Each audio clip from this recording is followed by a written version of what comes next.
Hi, welcome. I was recently canceled, so I don't think this will be my 13th scandal, but you never know. If that happens, please tell my fellow 22 members that I love them. And please tell Markley that she can take my place in our subunit, Cockatoo. So today's video is super exciting because I'm going to be sharing with you who I think should win certain category of Mama. So Mama is the Mnet Asian Music Awards, and they released their nominees probably a while ago. And I decided to do this the day before they release it. So, sometimes in life, you get a busy week, you get canceled, you have a project due, things happen. So I will be talking about aspects that I really loved from certain aspects. So I will be sharing some aspects that I love from certain artists and certain songs, and maybe some aspects that I didn't quite appreciate as much. So if that offends you, you might want to click out of this video. However, I do want to mention that I do think every single idol, every single group is deserving of an award, and I don't mean to make this video in a way that invalidates anyone's accomplishments. That is not the point of this video. The point is to just, talk to you guys as if I'm talking to a friend and share with you what I personally think, without being as rude as I was in my last video. I was running a fever, Karen. Okay, I can't make miracles. Anyways, let's get into it. Actually, I'm going to stop you right there to remind you to subscribe to this channel, click the bell to be notified, and you can also do little things here and there to help sustain this channel, like asking me why I pronounce rosé like that, or sharing my videos with people that you can hate them with. And I'd love to hear your thoughts in the comments down below of who you think should win or who you thought should have won, because inevitably this video will be useless after tomorrow. So the first category is the best dance performance female group. I'm so sorry. We have Señorita by (G)I-DLE. So the choreography for Señorita was not my favorite, but there were indeed some cool elements, like when they would dance with each other, and that was really interesting to see. And then we have Red Velvet's Zimzalabim. So as for Zimzalabim, I definitely appreciated the eccentricity. I'm a sucker for that. But for me, the whole experience of Zimzalabim, the whole beauty of the song, shall we say, lied within multiple aspects put together, like the fashion, the vocals, everything put together made the experience very wonderful. So in that sense, the choreography for me wasn't something that was the main focal point.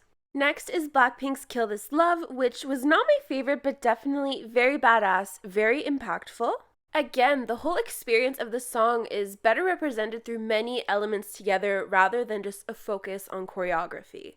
And then we have G-Friend's Sunrise. I was very moved by these delicate elements of the dance. And I really loved the beginning and end poses as well. I love the interaction that it requires. However, my personal top two favorites have to be Twice as Fancy and I Do Ones and Eyes One.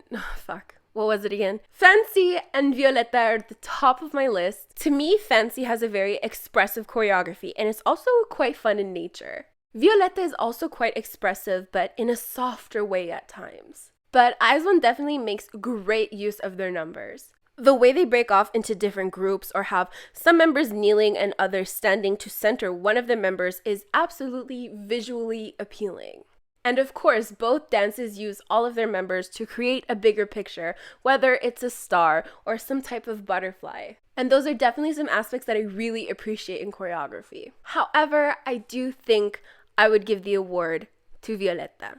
Fancy's choreography is definitely super impactful, but I do find that Violetta is more impactful more consistently throughout the entirety of the dance. So yes, Violetta for me wins Best Dance Performance for a female group.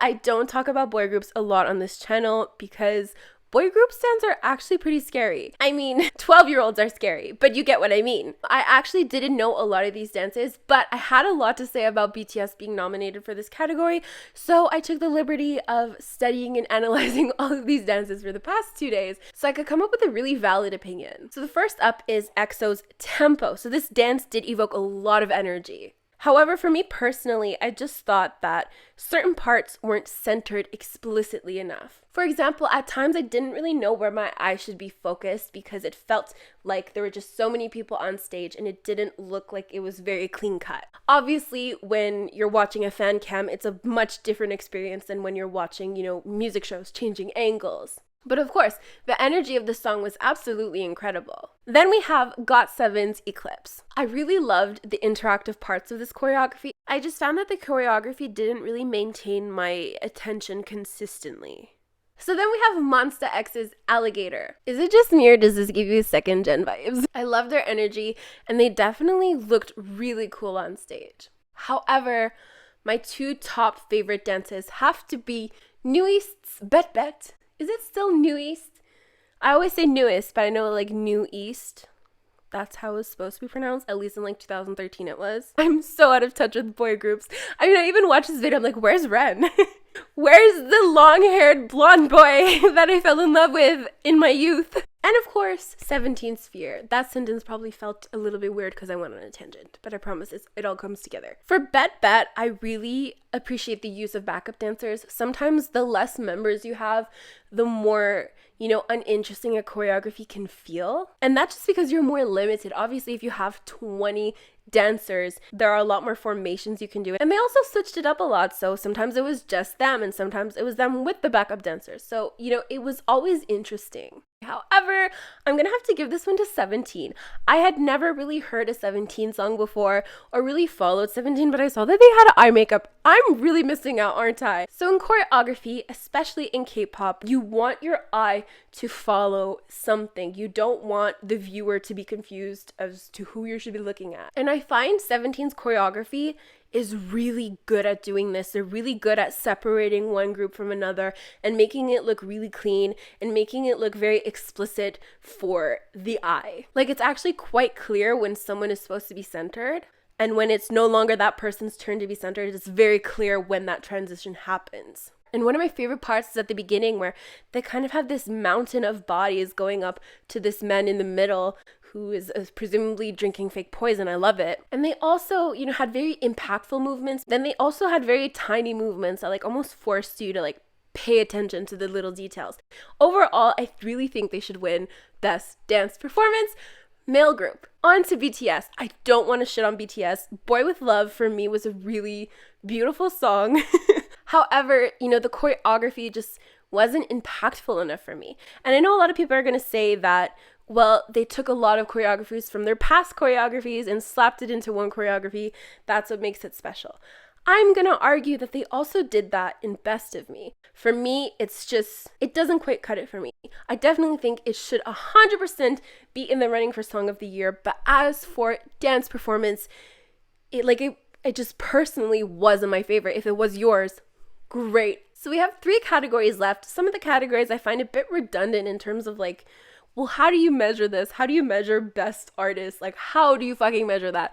Is it through votes? Because the same people are going to constantly win because they have more fans. That's why I wanted to take this and measure it through my own obscure criteria. I don't know. So now we have the Best Dance Performance Solo. So we have Chungha's Gotta Go. And for me, I don't know why Snapping wasn't nominated. For me, I really love the choreography to Snapping. And we also have Hwasa's Twit, which was definitely such a fun dance. Loved her energy. And then we have Jennie's Solo. I definitely thought the whole experience of the song was very beautiful. But I've narrowed it down to Taemin's Want and Sunmi's La La La Lay. How many lalas are there? So quite honestly, Taemin's choreography wasn't necessarily my cup of tea, but I definitely appreciate the artistic value in it. And I could be wrong, but I feel like there's maybe a lot of technique going into certain movements that otherwise look very simple. But either way, he definitely looks like he's in his own element and he's definitely feeling himself and he's in his own world. And I love that and I appreciate that. I love the performance value of it all, really. But honestly, like I said before, I'm a sucker for eccentricity. Sunmi's La La La Lay was eccentric as hell. She has this apathetic look to her with very little emotion, but it adds to just, the performance of it, which sounds very counterintuitive, but at the end of the day, it just works. And she really just makes it look effortless, so I definitely think she should win Best Dance Performance for Solo Artist. Okay, now we're moving on to Best New Female Artist. I wanted to talk about Somi first. So I really appreciate that she got nominated, but at the same time, I feel Like her label is holding her back. Surprise, surprise, it's a sub-label of YG Entertainment. Which is why I decided to start my own label called YG Entertainment. Debuting 22 on a computer screen near you very soon. A lot of people are very conflicted about Birthday, and I 100% understand why. The whole song experience was a bit questionable at times because when you think of Birthday, you think of really ridiculous outfits. And I'm all for eccentricity, like I said before. But these outfits weren't eccentric. They were just bad. And on top of that, a lot of people were conflicted with what they thought of the song. It was very much like a 50-50. You either really loved the song or you really hated the song. All that to say, I really wish she could have come out with another song so that we could have more to work with. Because a lot of the people in this category do have more than one song this year. So it's like a lot easier to, you know, if one song wasn't, you know, your cup of tea, maybe the other one was, and maybe it made enough of an impact. Does that make any sense? Anyways, so I actually didn't know a lot of these groups beforehand, like Cherry Bullet or Rocket Punch or Bandit. I think that's how it's pronounced. I don't know. There's a V where an A could be. Who knows? But I did definitely look into them, and I actually really liked Cherry Bullet's Q&A. I thought it was so cute. However, in terms of impact this year, for me personally, it's between ITZY and Everglow. Those were the two most impactful, you know, new artists in my opinion this year. So Everglow came out with Bonbon Chocolat, which was a really great song. I really appreciated it, but it wasn't my favorite. But then they came back with Adios, and I really loved it. It really solidified them as a group that I like. Same with ITZY. They came out with Tala Tala, and it was a good song, but it didn't make me stan them. But then they came out with Icy, and that's what solidified them in my heart. That's why I wanted to mention Somi, because it's like, okay, Birthday was great in my opinion, but it just wasn't enough for me. Same for Blackpink, like Kill This Love, for me wasn't enough. Had they come out with a music video for Kiss and Make Up or Forever Young, I'm off track completely. I definitely loved ITZY's teen crush concept, but I also really loved Everglow's badass concept. However, I'm going to give this one to ITZY because I feel like it was the most remarkable new female group of the year. Just my opinion. I mean, if you think about it, the whole experience of their comeback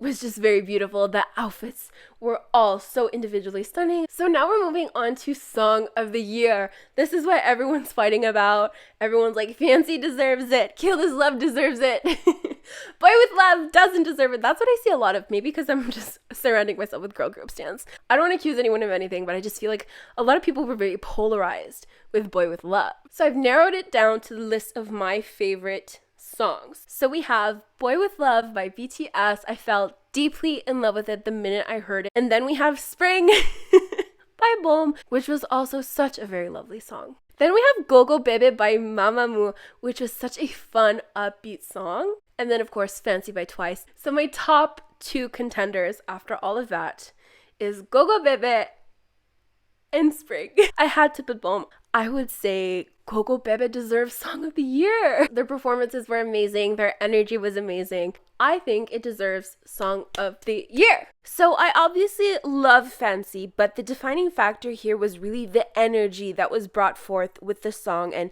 Mamamoo undoubtedly have incredible energy and have great opportunities to show off their beautiful voices. And that was ultimately what led me to this decision.